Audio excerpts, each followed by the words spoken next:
No, No. John. Be good. And she's responsible. No, John. All right, I'm going to call the meeting to order. Make sure your buttons are popped up on your microphone. Can you hear me on? That's you good. Yeah. Okay. We're calling the meeting to order. We're gonna stand and do the Pledge of Allegiance. Allegiance To the flag of the United States of America, and to the republic for which it stands, one nation, under God, indivisible, with liberty and justice for all. Okay, we are moving forward. John is supposed to be here, so Someone just came in. Maybe. oh, let's see if maybe it's John. John. Hey, John. We just We said just started. The meeting starts at 1:30 today, so. we just did the Pledge of Allegiance, and I will let you take over from here.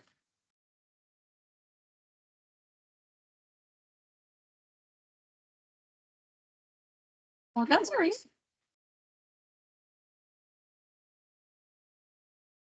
Oh, one of That's a good way to start too. At least it was close.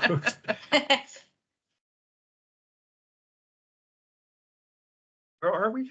We just did Yeah, the we're pledge gonna of allegiance. We're gonna do the roll call. do the roll call. Oh, I'm here then. Okay, Okay. do the roll We'll start call. with Marty. Marty, Marty Manfonfeld present. Alan Steinbeck here. Ed Edge is present. John Grega present. Now. Peggy Hall here. Not very present.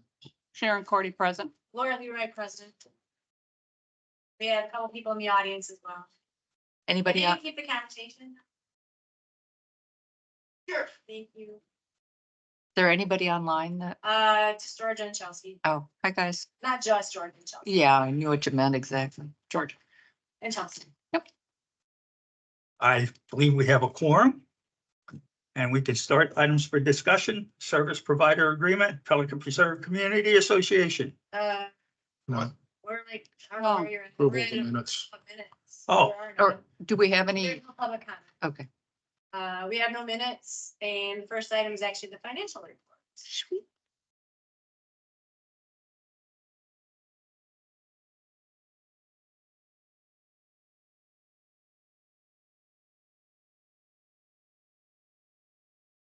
I have a comment or want to head out and discuss this a little bit. Since I came on here, I've been really trying to figure out the financials and things.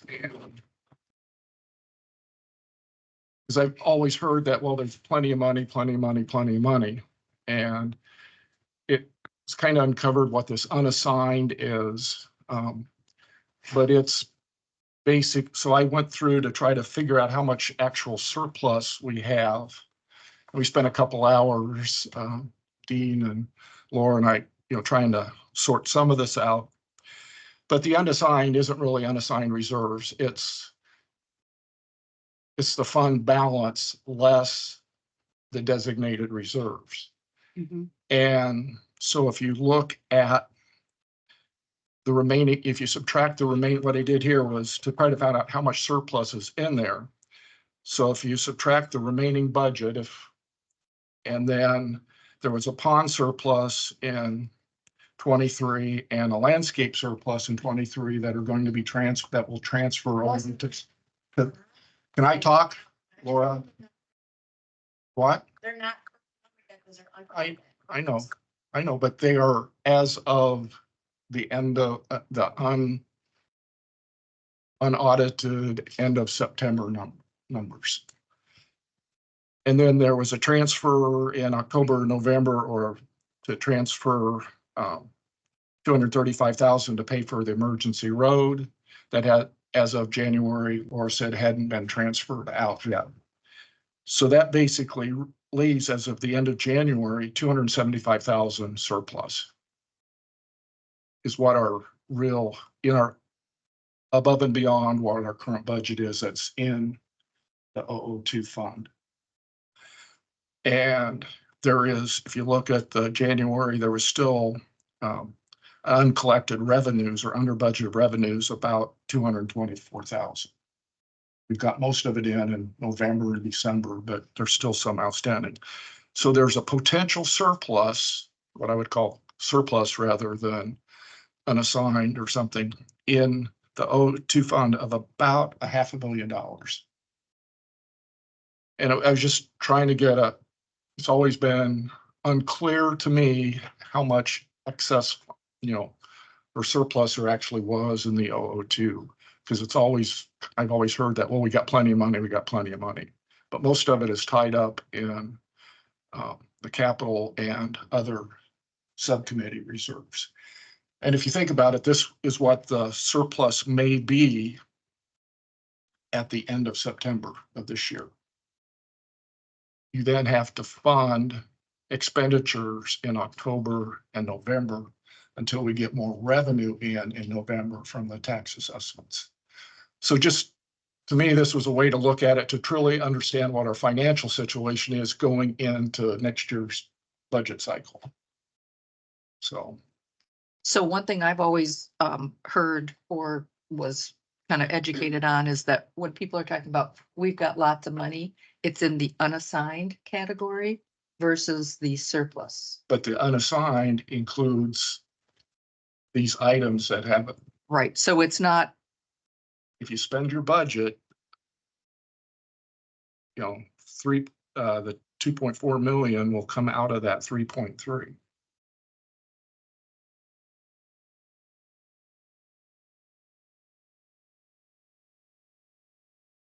The unassigned, all it is on the financial sheet is basically the fund balance less the designated reserves. So truly, there's only 200, right now, as of the end of January, there's 275,000 of the unassigned that isn't already spoken for.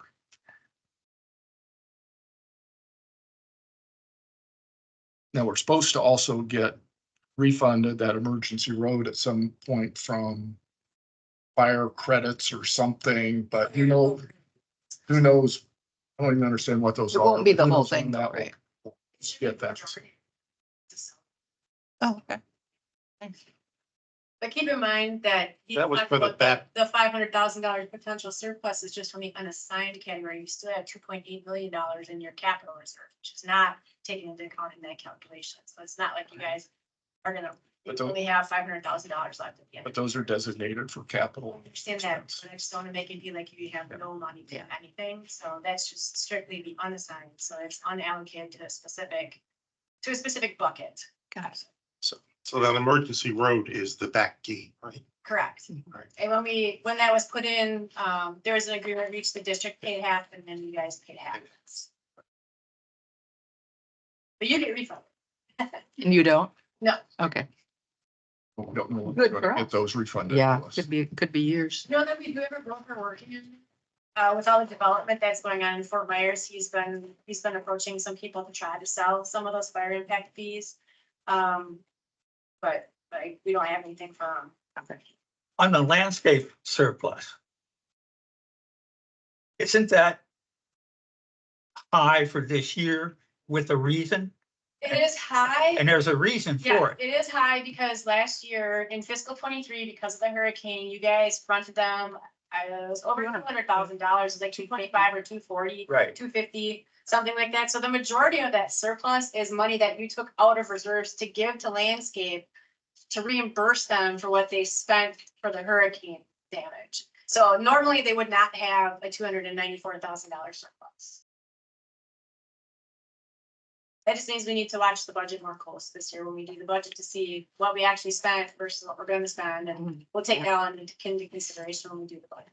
So that had a big, the fact that you guys moved that money into the budget has a very large bearing on why that's so big. But we moved that money into their budget to cover unexpected hurricane expenses, so the underspending of the budget is still, they underspent their budget by the $300,000 of what their budget was.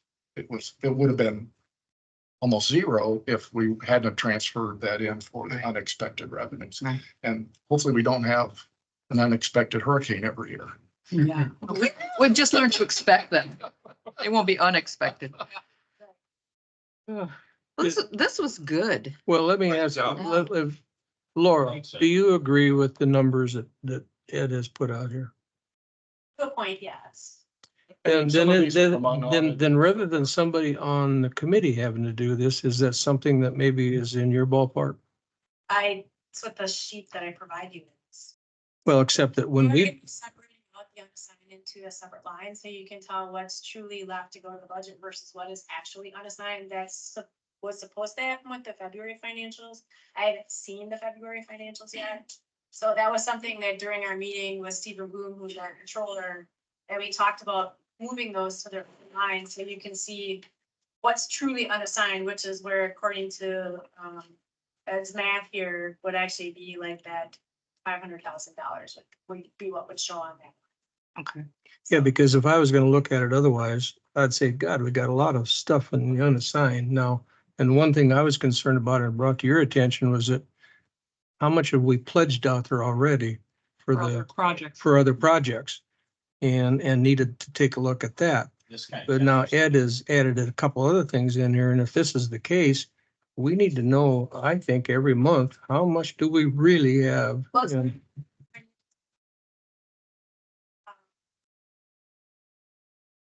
Get your stuff for your meeting next month, that'll be in there.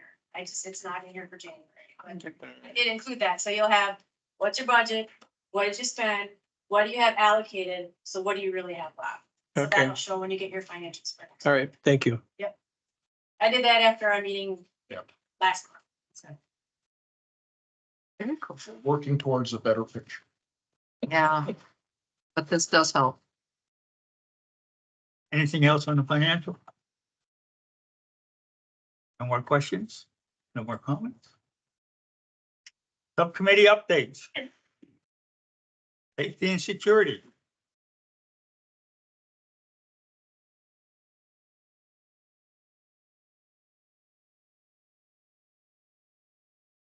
Hello, everyone. Dean Groves, Chairman of the Safety and Security Subcommittee. I reported a lot of this information this morning to a different group. Some of you may have already heard it. That was the President's Council meeting. So our meeting of February 22nd really wasn't a meeting. We didn't have a quorum, so we were not able to conduct business, but we did discuss a lot of items that I kind of summarized in this report. We spent a fair amount of time dealing with the gatehouse security contract rescoping.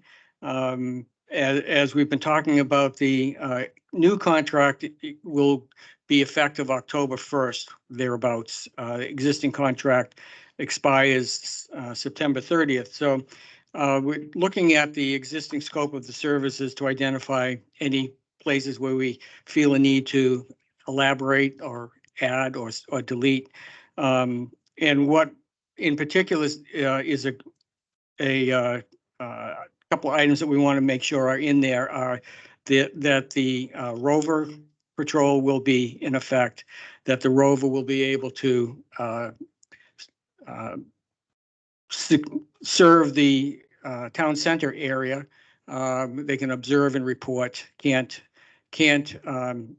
take any action on what they observe or report, but they report it to someone to be defined, who that someone is, what kind of things they may have seen, the door left open or questionable activity going on in the town center area, as well as at the recreational vehicle lot.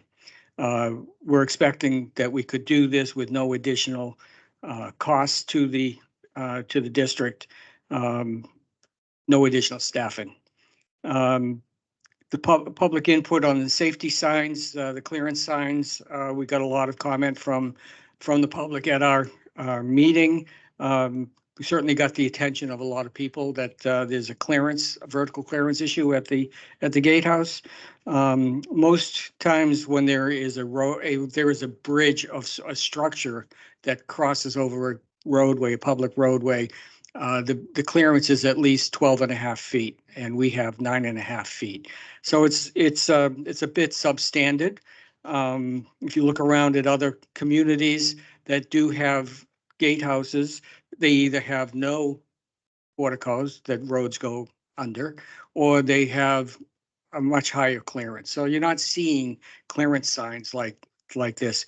But the signs that were installed are a bit oversized. And we talked about that. I met with Daniel in the field and we concluded that we could reduce the size of the signs that right now are 36 inches by 36 inches. Those essentially are highway signs, expressway signs, 70 mile an hour, being able to read those signs while you're traveling fast. Traffic approaching the gatehouse is a lot slower than that. And 30 inch by 30 inch signs are what I've been suggesting to Daniel, and he's in the process of tracking those down. Also suggested removing one of the signs. It's the place is really kind of jumbled with a lot of signs. So removing one of them. And the one that's on the portico itself, I think it's 6 feet wide by probably a foot, at least 2 feet tall. Replacing that with something that can be still made to be very visible, red letters or black letters on a light colored background rather than the highway type of sign. So he's in the process of looking into that as well. So right now, that sign hangs below the facade, so your Taking 9 away more feet, 6 space. inches is not really 9 feet, 6 inches. Well, the 9 feet 6 isn't measured at the top of the curve. Okay, the curve like that. So it's where the sign, where the curve comes down lower. So you're right. I understand. Like, point well taken, but I don't think we've made it less than 9.6. But the sign is kind of pretty obtrusive there. So we're going to make it a little less obtrusive, but still very visible that it's 9.5 feet. We're looking to also install a trucks keep right sign approaching when you first come in off of tree line, so that the oversized trucks will go to the right, won't have to deal with the portico at all. We got a camera quote that was pending when we met, and I believe that Daniel has received that quote for a new camera to be installed inside the gatehouse. You may have recalled that there was an incident where the attendant left the gate open at night while he slept, so that people wouldn't be delayed coming through the gate, waking him up. So he's no longer with us. We're going to be talking, I think it's on the agenda today, a quote for milling and resurfacing Brino Drive. We did Diamante Drive last month. Got a very good quote for that work. And we got a very good quote for the Brino Drive work that will be on the agenda today. Speed monitoring equipment to be redeployed, going out in the Aviano area per request of the HOA. We're waiting for a staff person from the district to help with the installation, but we know where we want to put them, and the equipment is ready to go. There has also been discussion about replacing streetlights possibly on the boulevards. And Florida Power and Light has given us a proposal, and they're refining the proposal. And to address be able to have a discussion without violating sunshine, we suggested having a lighting project team that would include Ed Hedges from PPAC, and who's also liaison to safety and security, Daniel Potter from the district, a representative from KW, and myself or someone else from the committee, so that we can talk about street light locations, street light types, the poles types, etc. So to try to narrow the universe down of what we'd like to see in Pelican if we want to move forward with that. Dean, do we really need somebody from KW? How are they going to be compensated without an agreement with them? Maybe at the time when we thought of this, we were anticipating they were going to be compensated in some fashion. If they're not, then we don't need them. But it could be a benefit. I don't know how they could do it.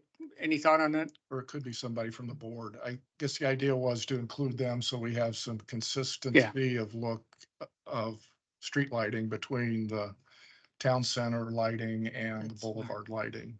Because that's likely to change also, Yeah, right? So, it was just I a would thought. think a board representative would be more appropriate. Yeah. Yeah, it was just a thought, have someone from the board, KW was the suggestion, but certainly from the board would be great. And then the, Can I ask another question before we yes. move off of that? With the new lumen, that we would be getting off of these new lights, are we gonna be looking at changing placements as well? Okay, good. Yes, yeah, and making sure that we have them where we really feel that we need them at, with his pedestrian crosswalks, for example.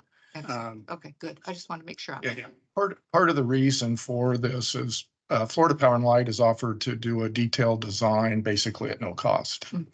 But rather than getting into having them go off and do a design and then bring it back and us say, well, you missed this and you missed that, and potentially getting into where they want to charge us for the rework on the design.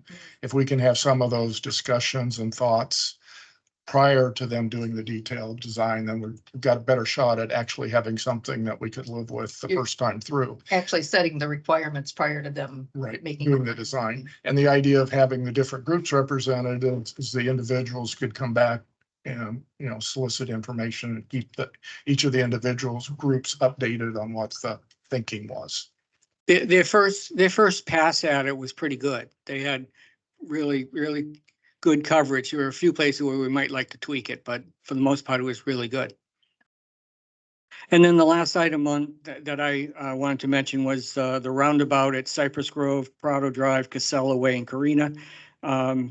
I said at the time that it was about 95% complete.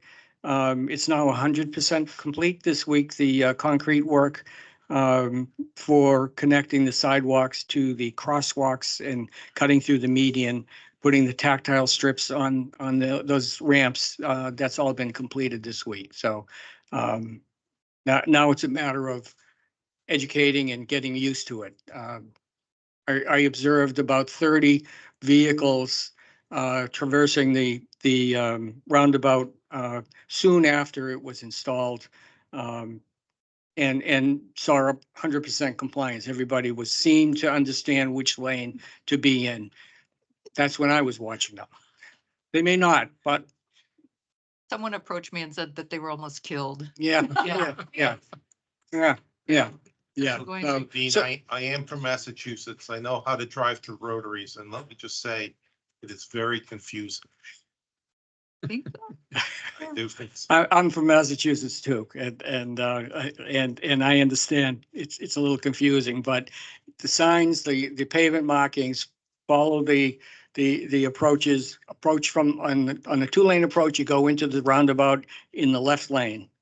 And if you're a golf cart that wants to go around the roundabout, you approach in the left lane. You might want to stay to the right in the left lane, but you go in the left lane and you come around. That's the way it works. So, And the pads that were poured for the benches, yeah, that we had nothing to do with Okay, I that, wondered but about- apparently I heard today that had to do with ADA compliance for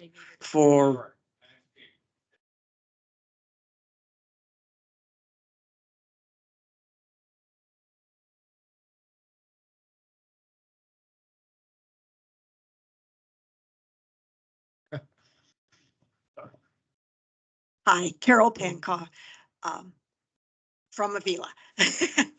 The landscape committee, put out those pads, and they're gonna be putting new benches on it, some more benches, and then, they're gonna come by and landscape also.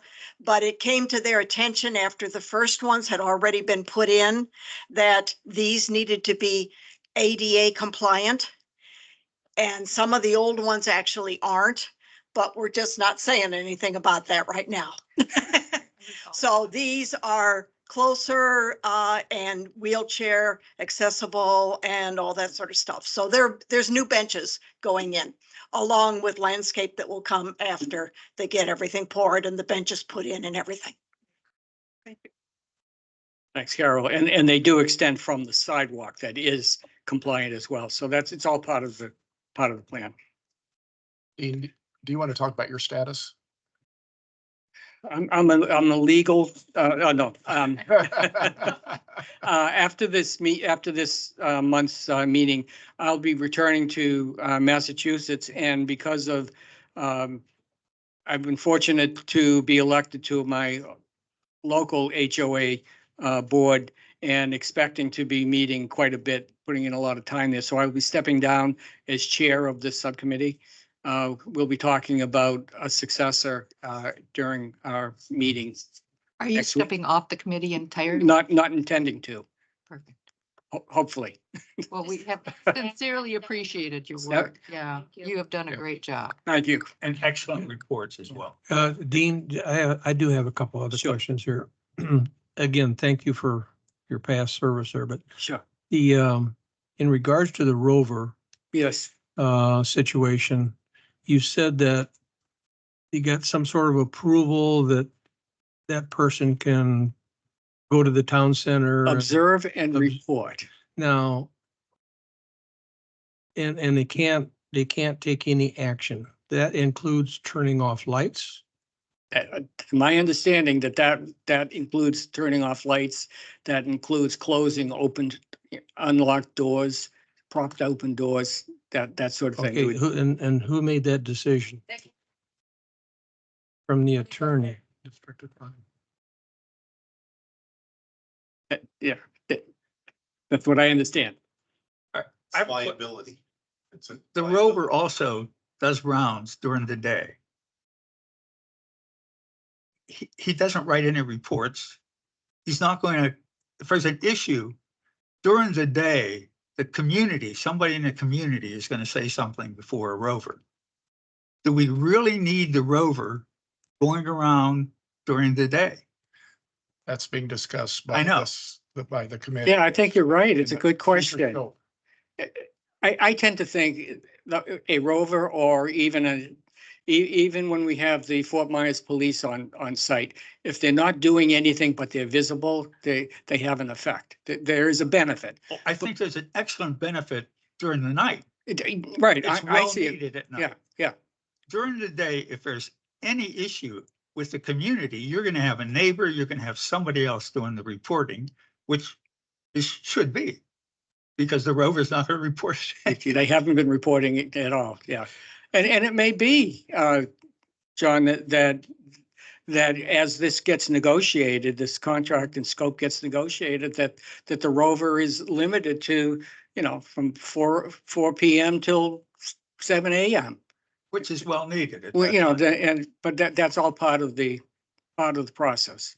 So in other words, in order to make full use of this rover, which we don't get a lot of use out of them at this particular point, to make full use out of them, that security contract would have to come over to the PPCA. Is that what we're saying?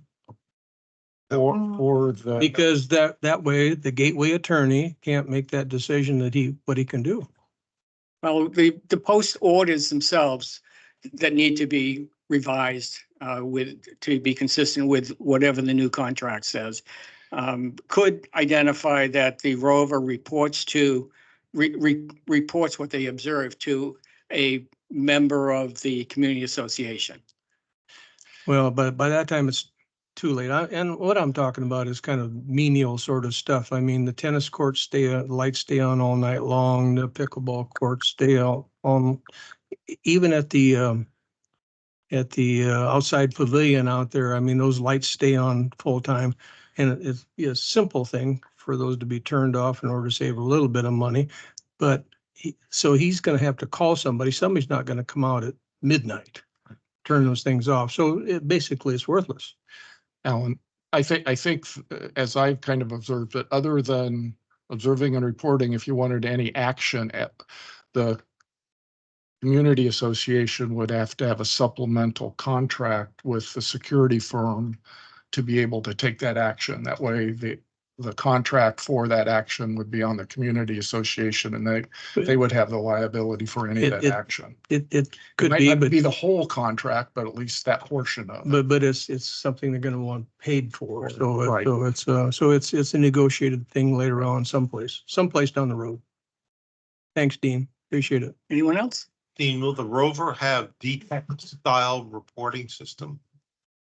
Say it again, please, Marty. Will the rover have a DTEC style reporting system when they're on rounds? Well, we can require this to be included in Well, the that way contract. you know that Yeah, points that they're checking and that they're they use, checking every hour, yeah, They're doing what they're supposed to be. yeah. doing what they're supposed to. There are a number of things that to date, we don't believe that the current provider is performing. Incident reports, for example, when we were joking, what happens when this when the gate arm gets broken? How did it get broken? Is there a report? We're not seeing reports. We're not seeing reports of when other incidents happen, which we need to enforce. We need to get compliance from this provider. So let me ask a silly question here. So if we have a DTEC style reporting system lined up for the rover, can we get a break on Pelican Preserve's insurance? I have Since we no are idea. having somebody put eyes on our Yeah. property. Perhaps I can't answer it, but it's a great question. What is the latest on the speed bumps? The latest? We call it speed humps, please. Yeah. The speed hump is at the 50% design stage. It's we've got comments going back to the consultant for them to address and submit for permitting to the city. The speed hump, as you'll recall, goes from gutter to gutter. It's a city standard design. It's not the rumble strips like we have now. So we would remove the Right. rumble strips and replace them with a speed hump made out of concrete. It's got a 6-foot long ramp up 4 inches. Then it's 10 feet across and that staying at 4 inches and then 6 feet down. The 4 inches is based on a 15 mile per hour speed limit. I mentioned this morning, if you're driving that at 25 or 30 miles an hour, you'll feel it a little more than you normally would. So 15 miles an hour is the intended design. We would expect that the city's comments will be minor because it's a city standard. Nothing special to it. It's a city standard. We'll have signage, pavement markings, etc. And with luck, we would have this implemented in the next couple of months. So if I wanted to go a lot faster, I could really have quite a nice You ride. get a nice jolt. Yeah. Yes, It's gonna be going. yes. Golf carts, bicycles, Gutter to gutter. gutter to gutter. So there's valley gutters on both sides. And then the roadway. So from the gutter to the gutter. So the Uh, bicycles could move over and go down the gutter. My and electric bike bypass it, goes about but- 25, so Yeah. Yeah, You're gonna catch air. I'm gonna be going on the ground. yeah. Slow down when you hit that. Thank you. Okay. And fall which way? Yeah, I know, under the grass. Thank you. So, Dean, can your committee get with the PPCA and see if we can get a break on our insurance if we have a rover looking at the property? We can certainly pursue that. Sure. Yeah. Thank you. I know of a private homeowners in a different community that they need to have a security system for their homeowners insurance. I don't have to have that for my homeowners insurance, but they do because they don't have a gatehouse. When I was in college, I worked a part-time job where I was a security guard, and the reason we did that and had the DTEC stations was we got a break on our fire insurance to the facility. Worth exploring. Thank you. Thank you. Doug. Ponds.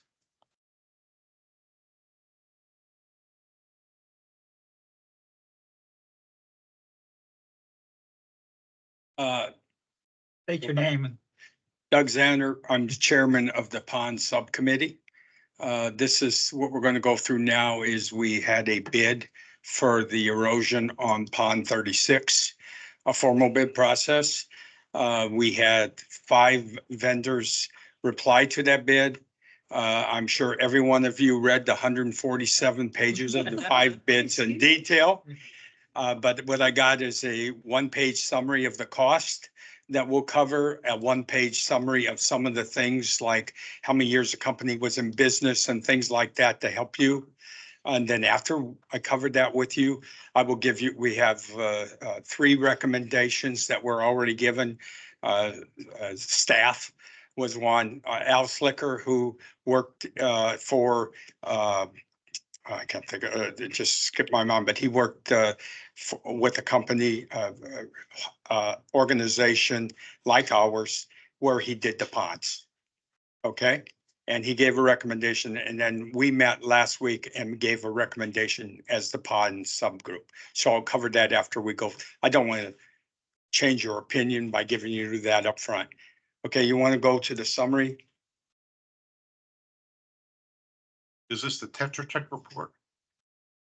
The Tetra Tech is in there, which is their recommendation, which is the recommendation then that came to staff. I think Tetra Tech / staff delivered it. Okay. It's Go all the back to the bids met other agenda, specs the of summary. Tetra Tech. Yeah, is that it right there? Cool, I'll show it the same. Didn't come up. Okay. And none of you can read that, a problem, or you got big screens in front of you. Can you all see that? Yeah. Well, I listed line item wise, each of the 5 bids. You can see, by the way, the first 3 were added when we went through a formal bid process. That they were not part of just the restoration of the bank. You know, they were added. The general, what's that say? General requirements, the surveying, mobilization, demobilization. If you look at the low bid, that's about 50,000. The pond restoration, the minimum, that's the part that needs to be done to meet the specs of the state. The CMB was $43 a foot, all the way up to MRI was $197 a foot to do. So you keep going down, 315.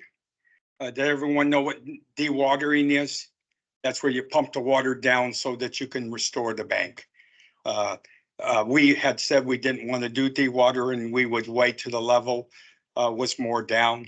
So if you go down to the very bottom, it's 315, almost 316,000 low bid, up to 671. Okay, just so you. Yeah, go back up. Right there. Yeah, at the bottom.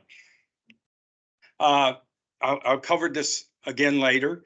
We had estimated more like $100,000 for it. If you go down to the very bottom, the low bid is 204. Most of the difference is the surveying and the items that were added with a formal bid process and terms that were added in the formal process that the vendor had to do increased the price. But the low bid was $43 a foot. We estimated $40 a foot on that line item. Okay, so our estimate wasn't, you can say it depends on the way you want to look at it. You could say we were double our estimate, or you can say that we were about the same amount per foot. So I like to say that the low bid, go to the next page. Wait, is there any question on this page? Is the dewatering for the entire pond or the just sections using? No, it's a whole pond. You have, the interconnect pipes have to be plugged up, and then you have to pump the entire pond down.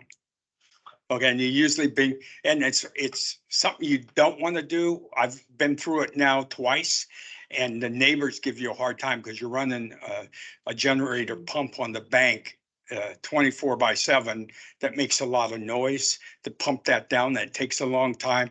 It's not a pleasant thing for the homeowners too. Okay, our plan was to not do dewatering and do it when the level was beneath that. beneath the control points. Any other questions on the costs or That's anything? what, usually midsummer, is that when you're Yeah. talking? Yeah, about? I'll show you when the projects, I have when the projects turned in on the next chart, so you can see. This is some key data I pulled from each of the proposals. You have the timing, how long it'll take to do on the top line there. Anywhere from 55 days. And it's sort of like the first number is like 80% done and the last number is completely done. Those percentage, the two different times for each vendor. And then if you take those numbers, the low bid would finish in June, which is dry, all the way up to September, which would be wet for the ones on the right. So I took that into account. You look at the references, low bid has no I'll be honest, has no reference in pond restoration, has 5 references, all the way to some of the others have up to 5 references in pond restoration. And So I you- now talk a little bit about So that. you consider that proposal inadequate? No. What I'll address your point, okay, Marty? Okay, So this is the thing. Then I also had whether they've worked with Gateway or Pelican Preserve before. 3 of the vendors have worked with Gateway before. One of the vendors, Aquagenics, I don't know if you remember, they were one that did our pond maintenance. They went bankrupt. And George Bowling went to Cross Creek. So the guy who, Cross Creek has no relationship with us, but the lead guy would have some relationship with us. They all are going to use coconut mesh, the material. And then I put in here where the company is located and also the years in business. Okay. The only other thing, Al Slicker, who has done a project like this, says this is a low risk project. What they do is they grate the ground level, or on slant. They put the silt from the pond and put it on the bank. And then they put the coconut mesh on top of that, then put a little level of dirt and then the grass on top of that. He thinks it's a low risk project. He told me he thought this project would be 200,000 and 205 is the low bid with those things removed. And Tetra Tech and Gateway said they recommended the low bid. So I believe if this was an Armor Max and a higher risk project, I'd be concerned, back to your point, Marty. But it's one pond. We're not committing to all 7. And it's significant. Otherwise, we'd have to, if we did one of the higher bids, we'd have to do half a pond a year with the budget we have. Okay. And well, I do have a concern that the low bid references have not returned any calls. They have, I got them this morning at 9:30 from Tetra Tech. So they had 3 references that Tetra Tech checked with. It was the Lake Apopka Pump Station, Tampa Bay Water, and then St. Augustine RV and Boat Storage Yard. They all came back with excellent references. Thank you. you would expect that if I gave a reference on a proposal, it would have to be a good reference for me to give it. So where we're at right now. Doug, what? do you want to talk about why C and B doesn't have, I mean, that they're trying to get into the space? Two reasons. Number Okay. one, they're trying to get into Fort Myers area, a little further south. They're up in Gainesville. So they're giving you a good price because they're trying to break into a new market. Mhm. And they're also trying to go into restoration. Okay, And doing one pond, is not. there's going to be a lot of scrutiny. Right. So, So we're not committing to anything beyond this pond. Okay, and if it doesn't work out, do you think we'll give them another bid? No. Okay, so it's low risk and worth a shot. The ponds, we talked about this for a while and we recommended going with C and B, which is a low bid. Okay. And the other thing I'll show you, go down, go back. and go down to the summary. What's it called? The last one on there, is it called Funding analysis. funding? How are we gonna pay for this? Your little circle. On one. the sheet. No, go back one more. It's the last tab on the agenda sheet. It's the funding. There's, if you look at the brought forward, we had 90,000 going into last year in the ponds. I'm gonna call it, whatever you want to call it. I'll call it reserves for lack of a better term. The unaudited rollover looks like it's around 140. It's $230,000 worth of in that fund.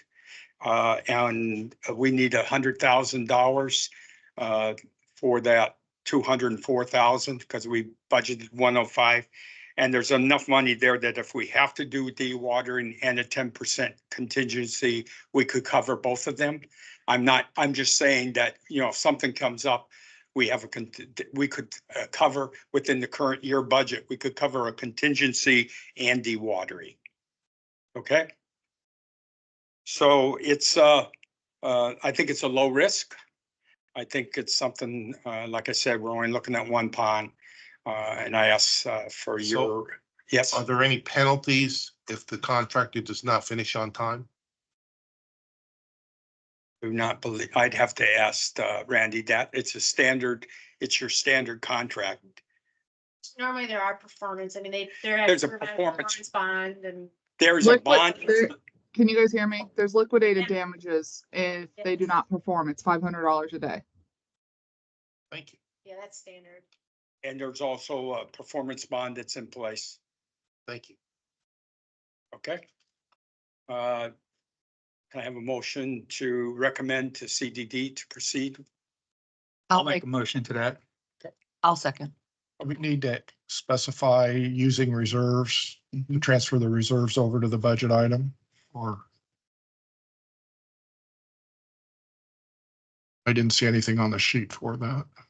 This is what the funding thing had an arrow, but it wasn't in words. Big circle in that. Yes, a big circle yeah, in both. So modify the motion to include, To transfer 100,000 from the bond 100,000. reserves to that. Okay, I'll Okay. modify the motion to that effect. and I'll continue to second. I tried to do that before, but she mentioned until the data became audited instead of unaudited, that we should wait to do that transfer, but I'm okay with. sure. You're transferring up to my recommendation would be authorize a transfer up to 100,000 because we don't know where the bill is actually gonna come in at, so then we don't need to transfer more than what the final cost ends up being, so once we know what the final cost is, then I can give you guys a breakdown. Modify the motion to that effect. And continue to second. So not to exceed 100. Any other comments? Should we take a vote? Aye. Aye. Aye. Aye. I'll just say one thing, we did a good job between the ponds group and staff working and Daniel working together. This is the first we had with the new structure and the first formal bid. And I'll be honest, I was against it. Chelsea took my arm behind my back and And I took the other. yeah, but it worked well. Well, I found the Tetra Tech report very informative and I was grateful that they provided it. All right. A few things I wanted to cover. I'm not going to read, you can read my monthly update type thing.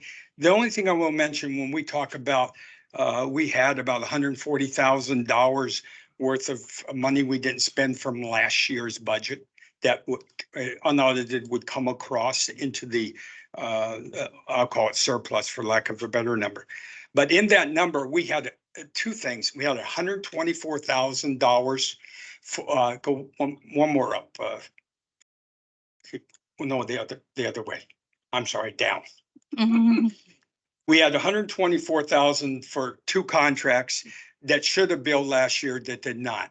One of them was because we were doing the street cleaning of the drains and we were waiting till Gateway finished their street cleanings before we got in line because, you know, we're using the same vendor. So that's going to bill this year, but it was in last year's budget. So when you look at that thing, it looks as though, how could you have that? How could you be that far off on your number? That's a high percentage just because some of the things do not bill when you think they're going to bill. The other thing is we had something that billed down there a little bit. The Copeland billed something on 10/9, 9 days after the end of the year.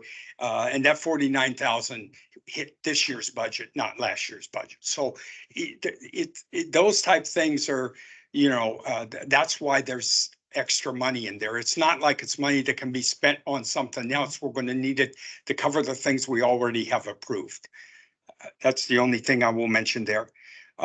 We finished the path, the asphalt path golf. We had a lot of positive comments. And Daniel was impressed with the vendor we used. So I feel pretty good about that. The only other thing is we really need, I know you talked about it already, we really need to get this PCA and PPAC working, that thing working together. It's caused some delays. Also with Jen leaving and stuff like that, the things are getting to us a little slower because something that went into Jen now it would go over to customer care. It takes a little longer to get the things to us to start working on. I've already addressed some of that with Laura, and I'll give her an email that will show that. Is there something that customer care can do differently? It's an internal issue that I just learned about when I got back yesterday. So it's a problem on our side that something was mishandled. So it's not acceptable. That shouldn't be the way that the process is. But by the way, though, I would just say I probably had 12 requests for issues, 12 issues. 11 of them came through within 2 days, which was pretty good because it takes a while to find out where it goes. It came to us in 2 days from the, you know, from when it came in. There was only one of those 12 that was outside of that guideline, and that's the one I'm going to send her an email so she has that. Okay, the last, no, I won't cover that. You guys got enough. So how many reports or requests for work do we typically get in a month from all the groups that go to this reporting system? Customer care. I don't know. I would have to look because it's new. I mean, I can have an answer for you for your next meeting. Give me some time to get some data because it just started mostly with Jen leaving and the contract expiring with PPCA. So the residents in Pelican are getting used to sending things over. So there's probably not a lot of data right now, but as they get more used to it, the numbers I expect to tick up a little bit. Okay, so But I'll have something put together for next you can one. put that as an agenda item for Yep. next time. And we still get problems directly reported to the group and we put it into our problem ticket system. So everything's not coming through customer care. We don't force them to go to customer care. We put it into our ticketing system and start working on it. I always hate And it when that's you say, specific to the we pond. aren't, you should call someone else. So Laura, is this the request for action screen on your website where we go see, click, fix requests? See, Click Fix does not Hey, work Doug. for Pelican at this point. We don't have your data in there, but you would do the RFA. I got a question. And then, or you would email directly to customer care. Customer care, where do I find that on your website? The request for action. You Well, click on I'm it. at the request for action and it says to connect to the district regarding these areas, please submit a see, click, fix request for action. Or call, and it gives the general number, but provides no extension. Doug, do you know why the fountains have been off periodically? The one fountain that came through two ways. I got it from the person that replaced Jen, and also I'll come to you, and I also got it from customer care. It both sort of came together, the same thing. The one fountain's overheating. It's already been reported to our contractor, and he's scheduled to come out there in the next day or so. They said that Weber who's the guy who reported it, said, I don't know how he knows, but he said that it was kicking the circuit breaker out. It was overheating and kicking the circuit breaker out on that fountain behind the Brokey. Yeah, because one was off this morning when I drove in, Yeah, and and- then it and was then- turned on again afterwards. Well, the other thing is that someone else reported that there was a timer that was on them, and that when we changed to Gave them change savings time, Yeah. now they're an hour later, that they're kicking in. Can we move them away from the bridge so I don't get wet? No, the problem, they moved it to, now Marty, They searched for you, Marty. They're like, hey, Marty, let's go. no, yeah, it's rotting the bridge. The homeowners on the other side had to move it closer to the bridge. So it's a tug of war. No matter where you put it, someone's going to complain about it. All right. But the homeowner said he was slipping on his deck and it was a safety hazard. So that's why we moved it over there. I'm good with it then. Get you a quick shower. Anything else? All right, Cece. Yeah, hey, Marty, hang, I'm just 1 second. Marty, that box that pops up with the C-click fix, you can click on the close there and it'll open up to the request for action form right behind it. Thank you, Doug. Cece Haas from Casella. I see that's a new system, the Click Fix. Are there going to be actual ticket numbers assigned to each project that gets initiated? Because I initiated something recently and I wrote and said, hey, it's been a month, what's going on? And I get a memo that says, oh, go to Click Fix. We just launched C-click fix like within the last couple of weeks. So Yeah. if you did it a month ago, Okay, but even so, but I never got, I mean, when I initiated my request, I said, I also have pictures that I can't submit. They wrote back to me, they said, please send me the pictures. I forwarded the pictures, but I don't have a number for the ticket to reference. And I'm just wondering if that is going to be part of this new system. Yeah, so this is Randy with the district. Hi, Is that Cecilia? Yes, it is. Hi. Hey, Cecilia. So yeah, just kind of what I was referring to in the email yesterday. So moving forward with the C-Click Fix, there will be a ticket number associated with any request that comes in through that software. So you're able to see whether or not there's a response or where it's at on our end. Okay, thanks very much. Thank you. Yeah, you're welcome. And yes, you are able to submit requests from Pelican Preserve through C-Click Fix. Even though the data's not in there? it is, I guess. Oh. then never Yeah, mind. the data's been It wasn't before I went on vacation, but it's working. right. This was just They within go the away and last they week. fix Everything. so Yeah. it's just- And that was the data that we ported into the cartograph? Yeah, that C-click fix works with card. Okay. All right, let's move on. Items for discussion. Refrigerator magnets and brochure.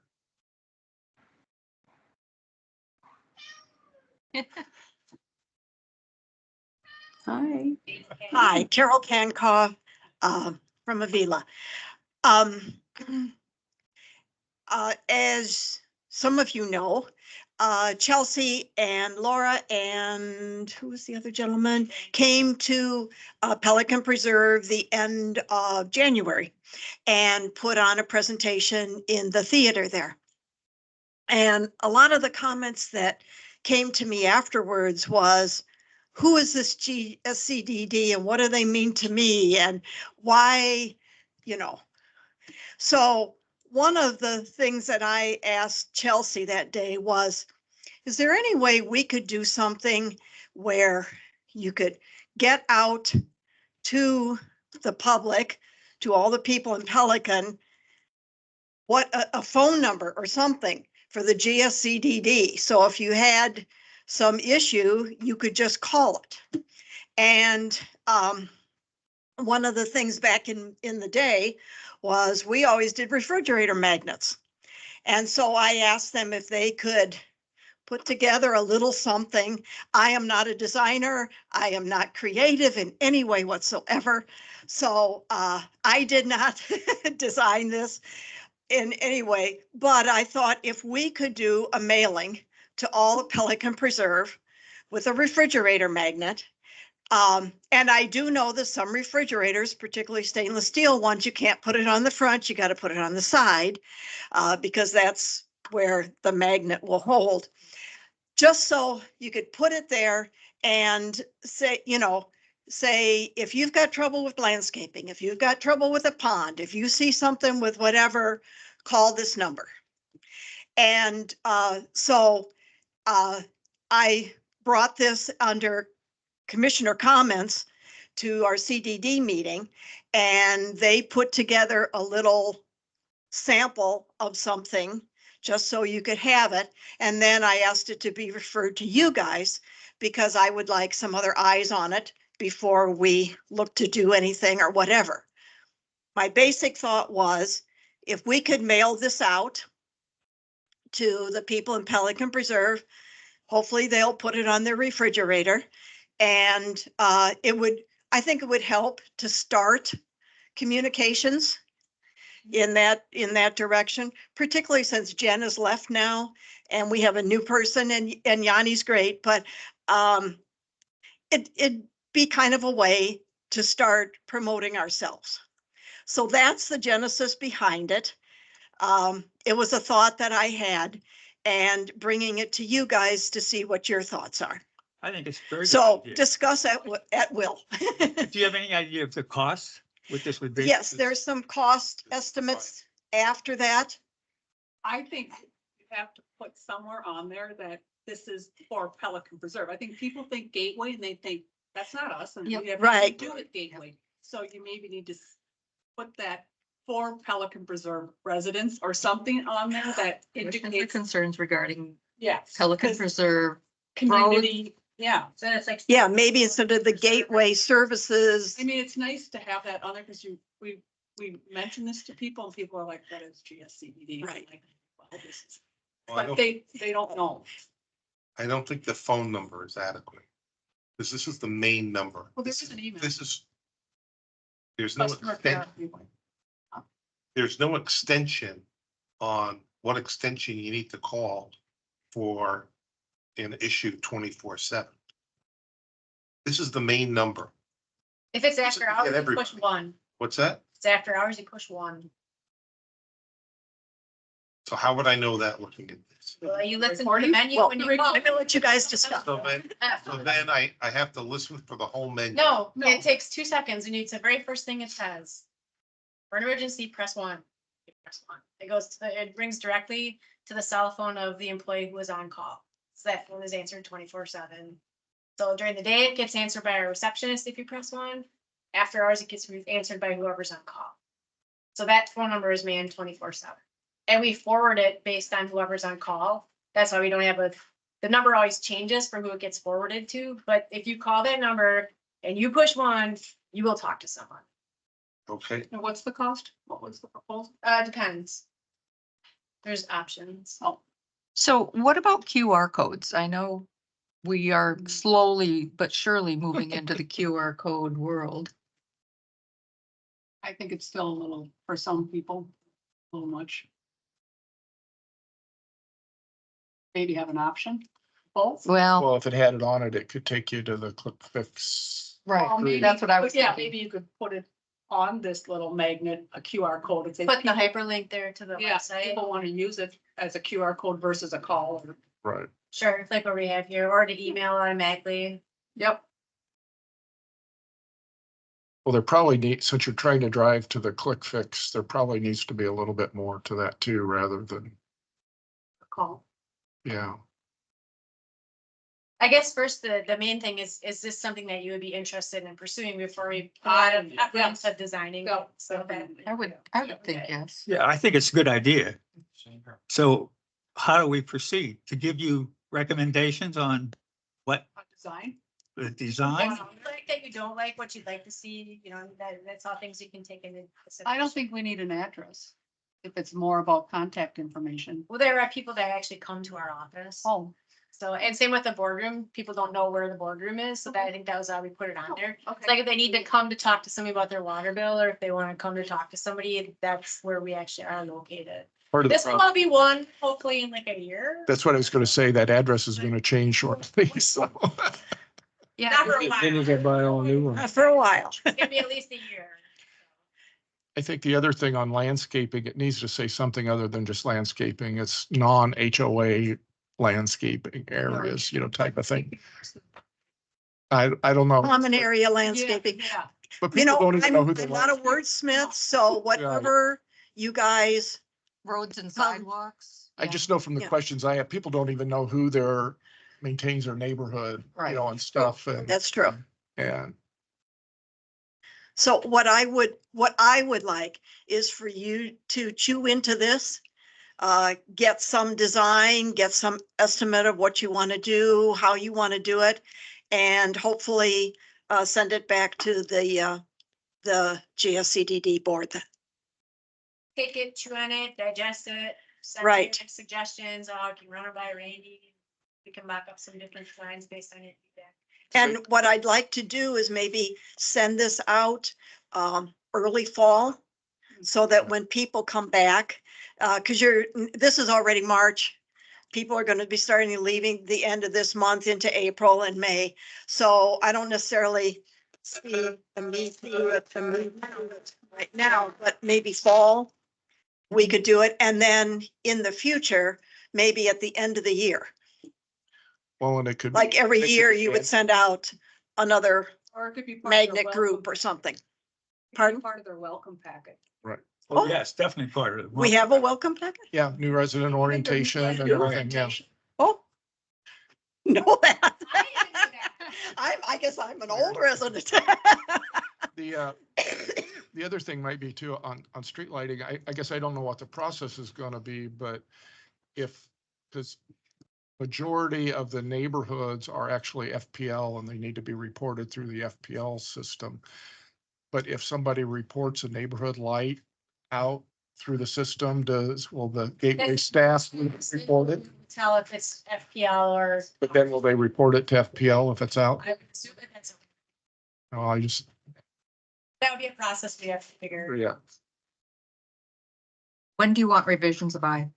I would say if you can get them to us in the next, your meetings in a month, in the next, by 2 weeks. And that gives Randy time to do things and have it ready, because your agenda needs to be published the week before that. That way you can, gives him a week to work on it, to get it into your agenda for your next meeting. And then you're our contact. Yeah, send them to me. If you notice, there was also a brochure that was part of this thing. The idea was to put the magnet inside the brochure and mail it. But again, I forget whose point it was, maybe you shouldn't start out with Gateway Services Community Development District, or because people in Pelican don't know who that is. It's an enigma to them. And I know if I didn't know what it was, I would probably just throw it away, Right. to be honest with you. So maybe start out with, for those in Pelican, if you have problems with, I don't know what, but I think if you could give comments on the brochure also, and how to make it more relatable to Pelican Preserve people. What is a code red? Code Red is the, Lee County uses a different system, but it's basically like we had our boil water notice. I'm signed up for it. I get a text, I get a phone call, and I get an email. Anytime we have some kind of an event, it's a way for us to mass notify people in the community. But you need to sign up for it. You're not automatically signed up for it. So like when we had the boil water notice, and when the boil water notice is rescinded, there's also another one that goes out. So again, I get a call, I get a text, and I get an email. So is that the Yeah. reason? Yes. Oh, God. They keep calling if you Yeah, don't say. and you don't have to, I mean, you can pick any of those, one or all, however you prefer to be notified. I just do all three to make sure that the message is okay. That's going out to all of you guys. Is that the 99411? Yep, And then that's where you sign up for that, or? yep. Yeah, I think we're getting into some things that we need to be very careful about, because the vast majority of Pelican gets its water and sewer and other things from the city of Fort Myers. And it's only a small portion of Pelican that gets those services from Gateway. And some of this could be very confusing, and people don't want to sign up for Gateway boil water orders if they're served by city of Fort Myers. And with us having, 50% or so part-timers down here, it gets very confusing. Sure, And it's really the only thing on here that's specific to the utility department. I think that as we look at it, those are the things that we have to really think about. Well, I'm worried that somebody sees a code red and that instead of calling 911 for an ambulance, Right. they're gonna do this. Right. Sadly enough, I could see that happening. Yeah. I mean, you wouldn't need that on here at all, would you? Well, I mean, we like people to sign up so they don't call us. That way you automatically get notified when boil water happens and when it's rescinded, so we don't have the 300 phone calls. Definitely that I needs an can't explanation of remember. what it's for. So- Yeah. Yeah, I mean, we Yeah, could, just- we could maybe change this, like if you get your utility bill from Gateway Services, sign up for code red, you know, Emergency notifications notifications, here. So just like insert a little something to better clarify what code red And is. maybe we should put, Randy is copiously taking notes, I verified, so. in the event of emergency, dial 911. Wait, it would be for utility related Yeah, emergencies. just say so. utility. I would say any emergency. Any other discussion on the magnet? Assume people know what No, utilities. I think it's a good idea, I think it's a good idea. for sure. Maybe explain what GSCDD is. I do, except for the brochure. Thank you, Just Carol. gonna throw it in the. Bridge inspection update. I have a very brief one. Daniel's actually gone. So, he said the bridge inspections have been completed. We will have the report by April 18th, which means that it will be on your agenda for May. Will that include any action items we need to take for repairs? I would assume so. That would be all part of the report. So that'll be on the next agenda too. No, it'll be on the No, May May. agenda. Age, Yes, because we won't have the report back until after your next meeting. or bridges. Let's go into item C, Pelican Preserve. Hang on just a second. Dean's got a question. I'm sorry, just a quick question on bridge inspections. How often are bridge inspections done and how many bridges are we talking about? And, Depends on the span. okay, and is that budget, that cost hitting, and is that cost hitting the safety and security budget? At least, It We would, there's at least 5. went in front of the insecurity, so. I don't recall discussing it, that's all. So my question is, how many bridges, how often inspections? And really what I'm getting at is, can we spread them out rather than do them all at once in the future? Sure. I think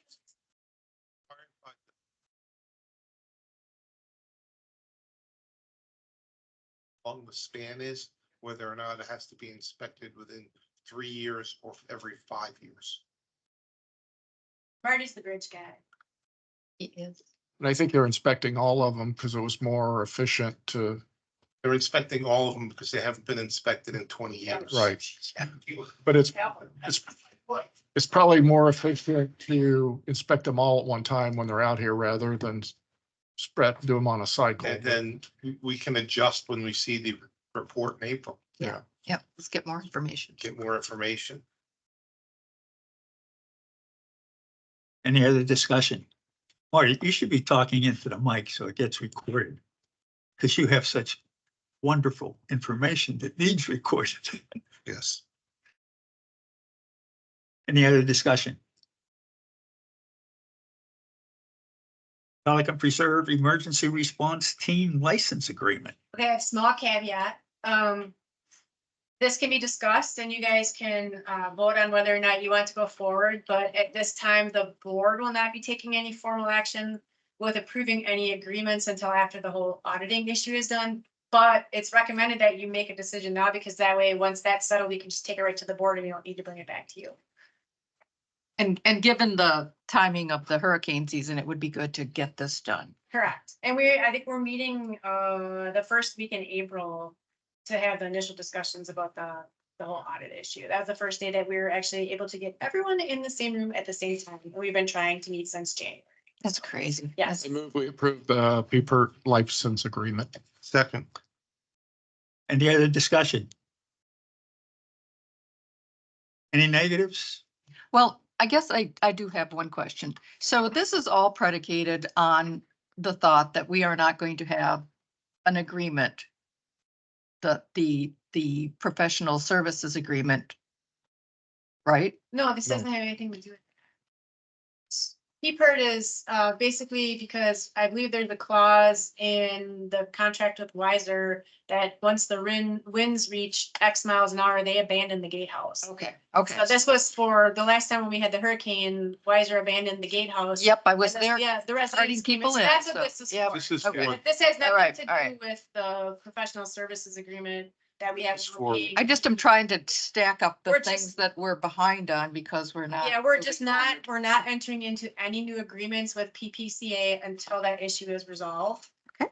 But this doesn't have anything to do with money. There's no compensation involved. It's all volunteers. but it's It also, basically allows that team to utilize the guardhouse.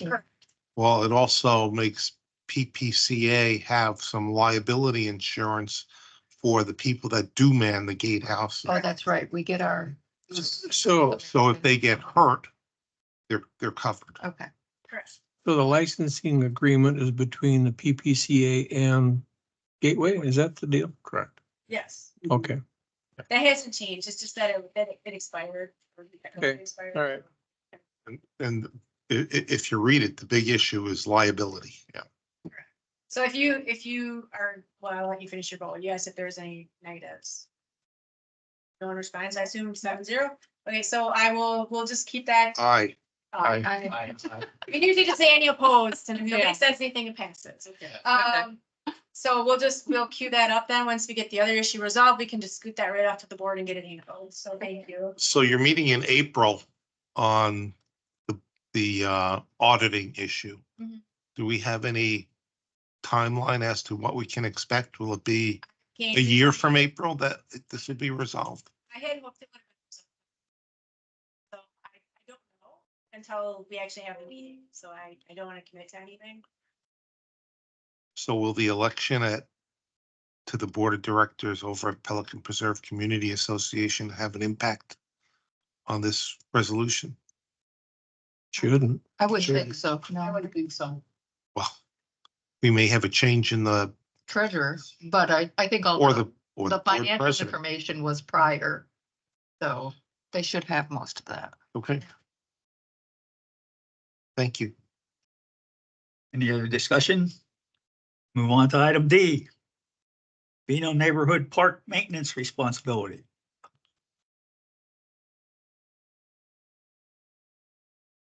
Table from your last meeting.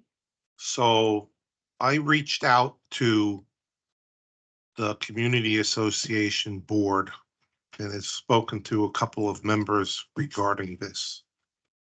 And what I was told was that they are not willing to deed the land over to the district. Okay, so the best outcome for this would be that we cease maintenance on the neighborhood at the end of the fiscal year. That would be the right thing to do. However, there is another issue. So at the president's meeting today, I've heard that there's safety issues within that park. Who would be responsible for taking care of the safety issues if we're paying for the maintenance on the park to the end of this fiscal year? No, wait, wait, wait.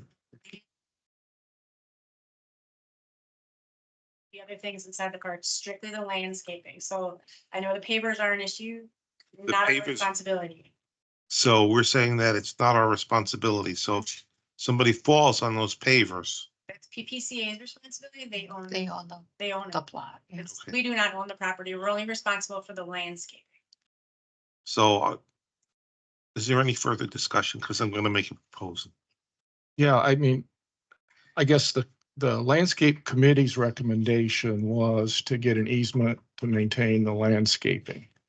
And I think from the last discussion, the big issue was the pavers. They didn't want to take on the pavers, but the landscaping easements that they have other places don't really cover sidewalks and stuff and the pavers. So I think you could have a landscaping easement. And if this one needs to specifically exclude, the sidewalk, so all you're doing is landscaping, grass and that. that you could have that landscaping agreement. It would be consistent with all the other landscape easements that Gateway has on PPCA property. Almost all the neighborhoods have buffer parcels that are owned by PPCA, and there's a landscape easement for Gateway to maintain the landscaping on those parcels. You also have a park, call it a park, at the entrance to Azura across the street that it's golf court property, but Gateway has an easement to maintain the landscaping on that. So from a consistency standpoint, it would, to me, make sense, very feasible for Gateway to get an easement from PPCA to maintain the landscaping. PPCA would still be responsible for the condition of and maintenance of the sidewalk and stuff in that property. And it's adjacent to the streets that Gateway owns, just like all the other easements they've been getting for landscaping along the streets. So it seems like we've got two options. One, to pursue a landscape easement, which would be consistent with a lot of the other landscape easements on PPCA property along the boulevards, or just to cease maintenance of it and let PPCA take it over. But I think there's two tracks that we could take, and I think the easement is then much more consistent with all the other properties and arrangements within the neighborhood. I need to clarify one thing. We do not have an easement for that park. Verified. You don't have an easement, We but do you not could have get an one. easement. for that.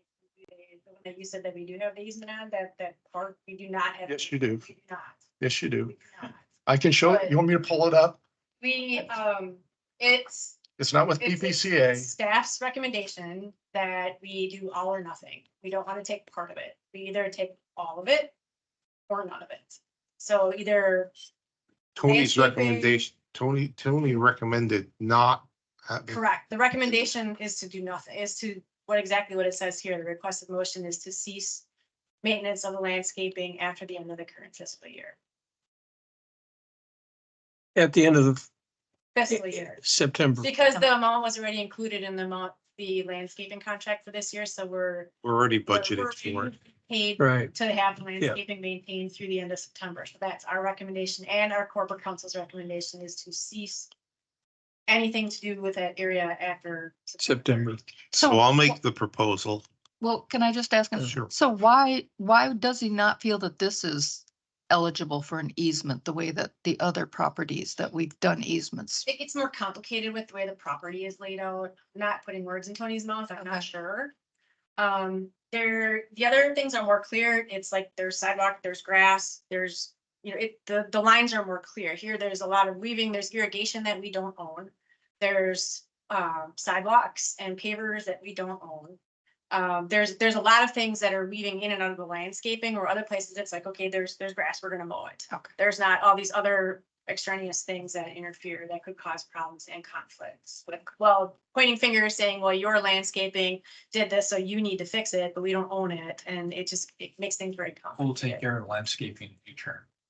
That would be up to PPCA would make that decision. I've spoken to Bill Sirica on this, and they are he agreed. I spoke to Faye Formoso on this, and she also agreed this week that that would be the best option for them to have the PPCA assume this when the fiscal year ends. Yeah, you can see it's $5,500 a year, so about $460 a month that we're paying to maintain the landscape. Jen Lewis, before she left, did go out for bids on this property, and of course, who's the low bidder? Ameriscape. Because it would be cost prohibitive to have somebody mobilized to come in, do that one piece of property and then Yeah, leave. that makes sense. So why are we trying to make a decision on that now if this is good until September? Because we want to just know we're done. And we It's- have it's to over, we're let done, we don't talk PPCA about it know too. anymore.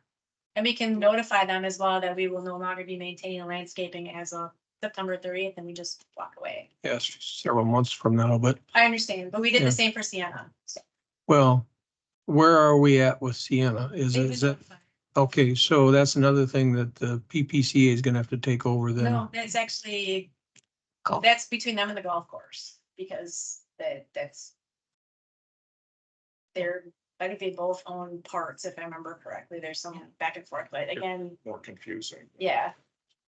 So this is very clearly owned by PPCA, so they're not that weird gray. Okay. And they're in favor of it, we're in favor of it, it's very, everybody's good with just stopping at the end of the fiscal year. So I'll make the proposal that the district stop doing the maintenance on this park at the end of the fiscal year. You're making it as a motion. Motion. I'll second that motion. Any other discussion? Take a vote. Marty? Aye. Any opposed? No negatives. Motion carries unanimously.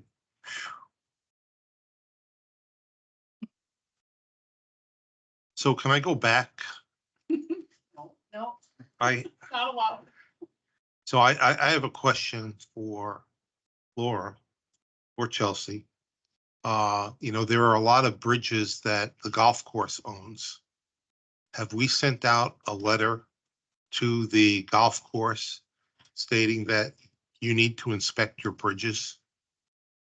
Or they should inspect their bridges? Because I think some, property, we can recommend it, we can't force them to do it, it's well, not something. when I was out there with the vendor, I saw some of the bridges that were clearly golf carts only for the golf course that were missing structural members. And I'm concerned for the safety of the residents that traverse those bridges on golf carts.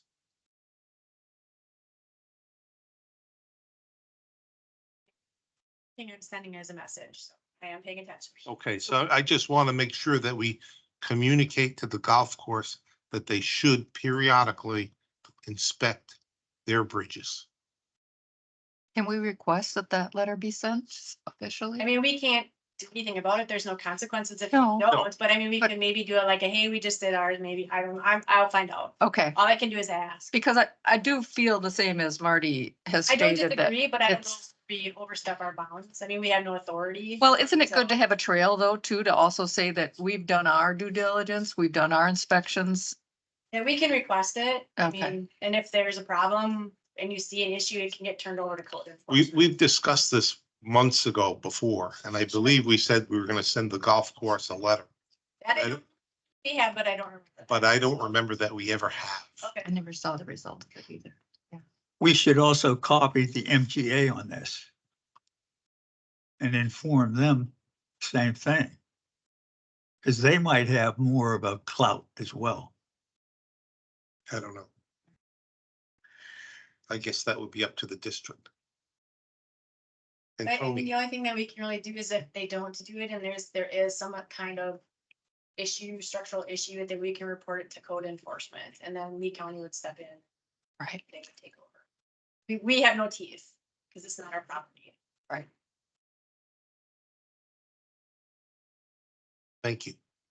Sure. Any other comments?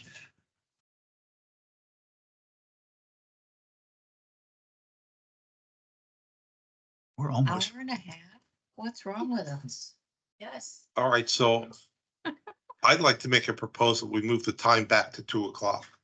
I think we thought today was gonna have more conversation based on last month, so. We are gonna be starting to have our first budget discussions next month because you guys do have your workshop that week before, so I don't know. I'm here either way, so it's completely up to you if you want to keep it at 1:30 to go over and have extra John, time to talk Ted, what about do you budget think? stuff, or do you want to move it to 2? I'm here either way. Yeah. It makes no difference to me. I think, let's just ask the people. I'm fine with 2:00. Who's better for me? Anybody else? Two is fine. You want. I mean, I think we were concerned that we were running into, After last month, there Yeah. wasn't much on there, yeah. As long as it's a controversial. We thing, still got yeah. done relatively early. After Laura locked everybody in. Just. Just a few people. See, All right, CC, come on up to the. I Yeah, like- comment, So was I. or did you two have fun? We had a third party with us. We're looking for ways to get out. How about 5:00 and drinks? No, I like that. and Could we be at- That has been suggested before too. Your next meeting